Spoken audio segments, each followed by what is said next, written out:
Hello. હાલો. અલા કઈ છે તું? લા ઘરમાં રહેવાનું રાખ ને તું.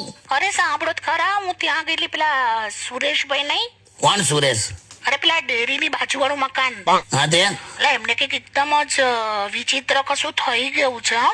એટલે એમને ખબર નહીં કઈક માનસિક એવું થાય છે કે એ પોતે છે ને વજન કાંટો છે એમ.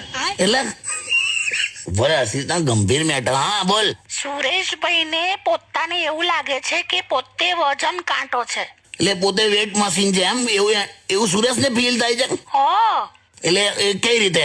અરે એમાં શું છે, ગમે તેને ઉંચકે અને કે તારું 65 કિલો છે, પછી કોઈક બીજાને ઉંચકે પછી કે તારું 75 છે, અને એ પોતે એવું કે છે કે હું વજન કાંટો છું. એવું હોય લી? અરે ખરેખર.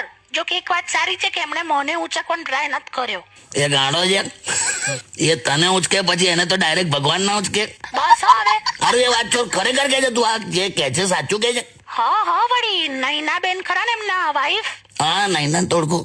નૈનાબેન સુરેશભાઈને લઈને દવાખાને પણ ગયા. શું વાત કરે છે?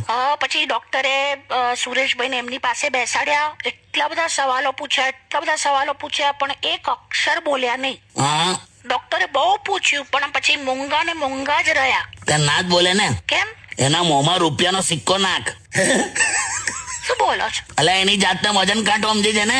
હા. તો સિક્કો તો નાખવો પડે ને પછી જ બોલે બધું. બોલો નહીં. તારે આવું તો ડોક્ટરોએ ના ખબર પડે એટલું મને ખબર પડે છે. તું એક કામ કરે ને કે નૈના ને કે આવું સિક્કો નાખીને બોલાવડાવે.